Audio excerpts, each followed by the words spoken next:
ആദ്യം കൊടുത്തത് പൂരം സംബന്ധിച്ച റിപ്പോർട്ടാണ്. എന്താ റിപ്പോർട്ടിൽ പറഞ്ഞത്? ADGP അജിത് കുമാറിന് പൂരം കലക്കലുമായി ബന്ധപ്പെട്ടിട്ട് വീഴ്ച സംഭവിച്ചിട്ടുണ്ട് എന്നാണ് റിപ്പോർട്ട്. അങ്ങനെ റിപ്പോർട്ട് കിട്ടിയാൽ ഒരു ഗവൺമെന്റ് എന്ത് ചെയ്യും? ആ നിമിഷം ആ വ്യക്തിയെ സസ്പെൻഡ് ചെയ്ത് മാറ്റി നിർത്തും, അല്ലേ?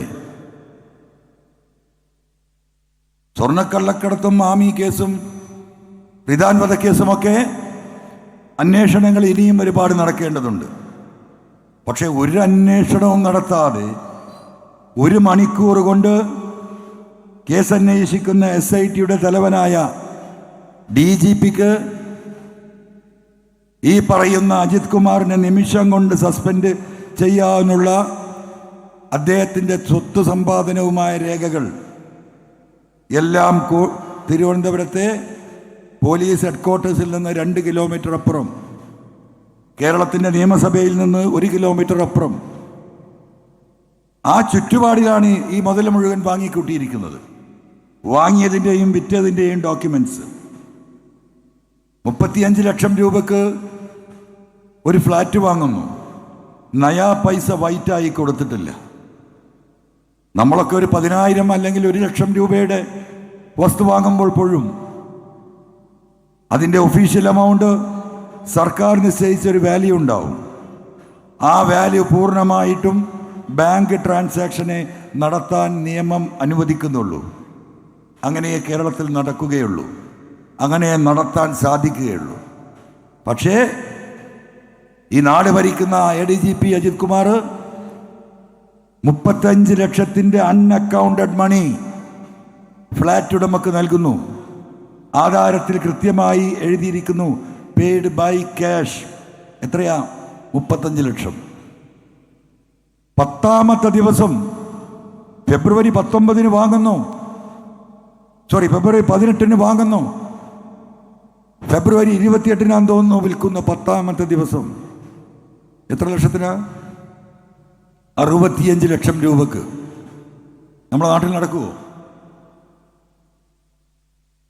ഒരാൾക്കും ചെയ്യാൻ കഴിയില്ല. 65 ലക്ഷം രൂപ പെയ്ഡ് ബൈ ക്യാഷ്.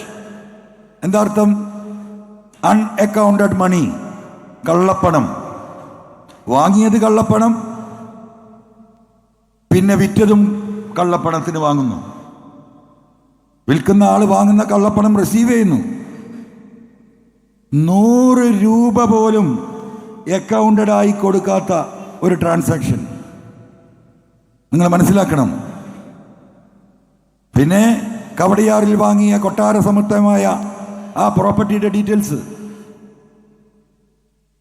ഈ 2 കാര്യങ്ങൾ മാത്രം മതി ഈ പറയുന്ന ADGP അജിത് കുമാറിനെ സ്പോട്ടിൽ സസ്പെൻഡ് ചെയ്യാൻ സാധിക്കും. 1 ദിവസം അല്ലെങ്കിൽ 2 ദിവസം അല്ലെങ്കിൽ ഒരാഴ്ച എടുത്തോട്ടെ. PV അൻവർ നൽകിയ ഈ ഡോക്യുമെന്റുകൾ വെരിഫൈ ചെയ്യണം. മുഖ്യമന്ത്രി പറഞ്ഞതുപോലെ കള്ളാരോപണം നടത്തി നടക്കുന്ന അൻവർ കള്ള ഡോക്യുമെന്റും കൊടുക്കാമല്ലോ, പരിശോധിക്കാം. ആ പരിശോധന നടത്താൻ ഈ ഗവൺമെന്റ് നൽകിയിരിക്കുന്ന സമയം എത്രയും അറിയോ നിങ്ങൾക്ക്? 6 മാസം. അതിന് കാരണം എന്താ? ആ അന്വേഷണ റിപ്പോർട്ട് അങ്ങോട്ട് കൊടുത്താൽ ആ സെക്കൻഡിൽ ഇദ്ദേഹത്തെ സസ്പെൻഡ് ചെയ്യണം. ഇപ്പോ 30 ദിവസം കഴിഞ്ഞ് 32ാമത്തെ ദിവസമായി. ഒരു കുലുക്കുമില്ല ബഹുമാനപ്പെട്ട മുഖ്യമന്ത്രിക്ക്. എവിടെ CPI മിനിയാന്ന് വരെ പറഞ്ഞല്ലോ 30 ദിവസത്തിനപ്പുറം 1 മിനിറ്റ് അപ്പുറത്തേക്ക് പോകാൻ CPI സമ്മതിക്കില്ല. ആ അന്വേഷണ റിപ്പോർട്ട് കിട്ടിയാൽ അജിത് കുമാറിനെ മാറ്റി നിർത്തും. അജിത് കുമാറിനെ മാറ്റി നിർത്തിയിട്ട് എന്താ കാര്യം? എന്ത് കാര്യം? ആരാണ് അജിത് കുമാർ? കേരളത്തിലെ പോലീസിന്റെ മുഴുവൻ ഡിപ്പാർട്ട്മെന്റുകളും ഭരിക്കുന്ന, വിജിലൻസ് ആയാലും ക്രൈംബ്രാഞ്ച് ആയാലും SSB ആയാലും എല്ലാ ADGPമാരും ഈ അജിത് കുമാറിന്റെ മൂക്കിന് മുമ്പിൽ ചൂളയിടില്ല.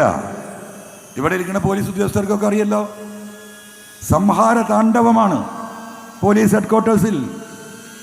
ആ സംഹാര താണ്ഡവമാടുന്ന അജിത് കുമാറിനെ CPI പറയുന്നത് പോലെ ഈ കസേരയിൽ നിന്നെടുത്ത് ആ കസേരയിലേക്ക് ഇരുത്തിയാൽ ഒരു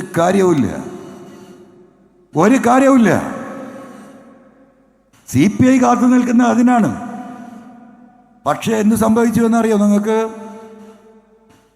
എന്തായിരുന്നു CMO ഓഫീസ് ഈ റിപ്പോർട്ടിൽ പ്രതീക്ഷിച്ചിരുന്നത്?